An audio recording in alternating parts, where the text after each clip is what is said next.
விஜய் ஒரு பிரபலமான நடிகர்ன்றதை முழுமையாக ஏற்றுக்கிறேன். அவருக்கென்று ஒரு ரசிகர் கூட்டம் இருக்குன்றதையும் ஏற்றுக்கிறேன். அந்த ரசிகர் கூட்டம் ஒரு ஆதரவு கூட்டமாக மாறுவதற்கு வாய்ப்பு இருக்கின்றதையும் ஏற்றுக்கிறேன். அந்த ஆதரவு கூட்டம் ஒரு வாக்கு வங்கியாக மாறுவதற்கும் வாய்ப்பு இருக்கின்றதை ஏற்றுக்கிறேன். ஆனால் அந்த வாக்கு வங்கி சீட்டா மாறுமான்னு கேட்டீங்கன்னா எனக்கு சந்தேகம் சொல்லுவேன். நிச்சயமாக கணிசமான வாக்குகளை பெறுவார்கள். ஏன்னாக்கா ஜென்ரலாகவே இந்த உலகத்தில் எடுத்து பார்த்தீங்கன்னா இளைஞர்களுக்கு வாடிக்கையான அரசியல் கட்சிகள் மீது நம்பிக்கை குறைஞ்சு கொண்டே போகுது. ஒரு ஆன்டி எஸ்டாப்ளிஷ்மெண்ட் ஆட்டிடியூட். அதனால புதுசாக யாராவது வந்தாலும் அதை ட்ரை பண்ணி பார்க்கலான்னு ஒரு ஃபேன்சிக்காக பண்ணுவாங்க.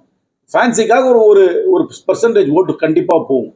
அந்த ஓட்டு ஆனால் சீட்டாக மாறுமான்றதை கேட்டிங்கன்னா எனக்கு ஒரு கேள்விக்குறி தான்.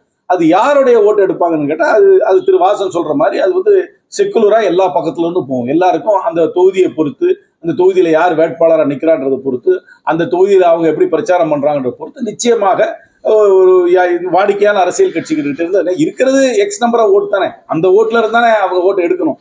நிச்சயமாக அவங்க கணிசமான வாக்குகள் வாங்கினாங்கன்னா அவங்க பாதிப்பு ஏற்படுத்துவாங்க. அதை தொகுதி வயசை தான் பார்க்கணும்.